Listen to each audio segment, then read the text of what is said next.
हवे किसानी के दिल चलना खेत डाहर जाबो। आगे हवे किसानी के दिल चलना खेत डाहर जाबो। कमा धमा के अन्न उपजाबो, धरती के सेवा बजाबो। कमा धमा के अन्न उपजाबो, धरती के सेवा बजाबो। आगे हवे किसानी के दिल चलना खेत डाहर जाबो। आगे हवे किसानी के दिल चलना खेत डाहर जाबो। कमा धमा के अन्न उपजाबो, धरती के सेवा बजाबो। कमा धमा के अन्न उपजाबो, धरती के सेवा बजाबो।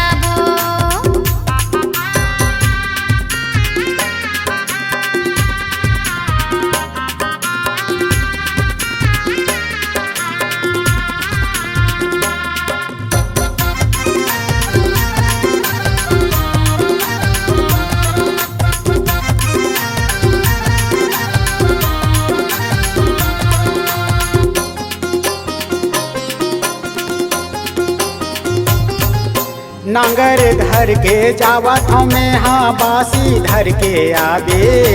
2 घंटा माँ जोता जही खेत देरी झन्ने लगाबे। 2 घंटा माँ जोता जही खेत देरी झन्ने लगाबे। लोग लइका मन रोवत हावै, खाना मैं हा बनाहूं। घर के काम बूता ल करके जल्दी मैं आहूं। घर के काम बूता ल करके जल्दी मैं आहूं।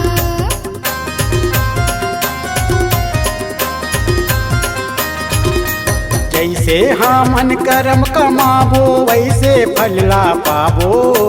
जैसे हमन कर्म कमाबो, वैसे फल ला पाबो। कमा धमा के अन्न उपजाबो, धरती के सेवा बजाबो। कमा धमा के अन्न उपजाबो, धरती के सेवा बजाबो।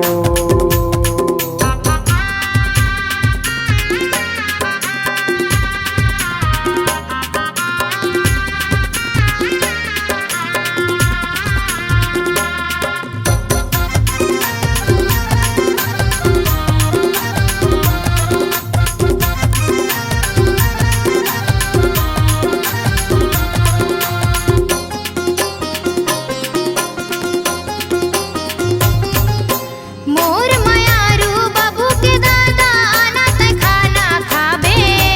नांगर बैला ढील दे आना छाँव मसूर ताले।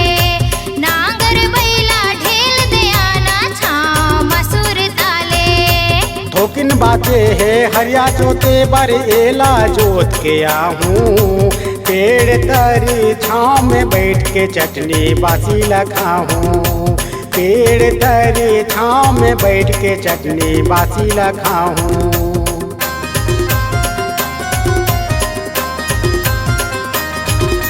झूम झूम के फेर दुनो झन गीत खुशी के गाबो। झूम झूम के फेर दुनो झन गीत खुशी के गाबो। कमा धमा के अन्न उपजाबो, धरती के सेवा बजाबो। कमा धमा के अन्न उपजाबो, धरती के सेवा बजाबो।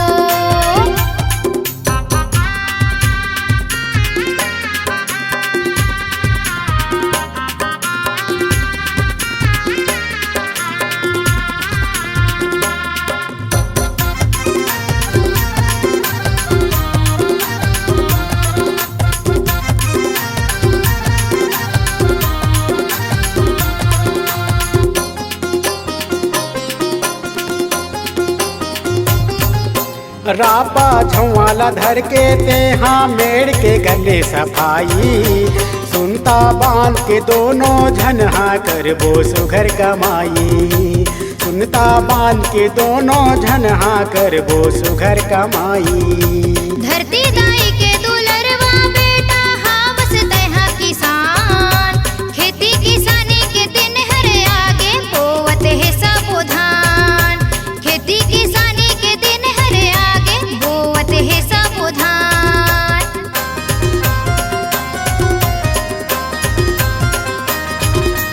मेहनत करबो तभे तो हमन मुठ मुठा बांध के खाबो, मेहनत करबो तबे तो हमन मुठा बांध के खाबो। कमा धमा के अन्न उपजाबो, धरती के सेवा बजाबो। कमा धमा के अन्न उपजाबो, धरती के सेवा बजाबो। आगे हवे किसानी के दिन चलना खेत डाहर जाबो। आगे हवे किसानी के दिन चलना खेत डाहर जाबो। कमा धमा के अन्न उपजाबो, धरती के सेवा बजाबो। कमा धमा के अन्न उपजाबो, धरती के सेवा बजाबो। कमा धमा के अन्न उपजाबो, धरती के सेवा बजाबो। धरती के सेवा बजाबो।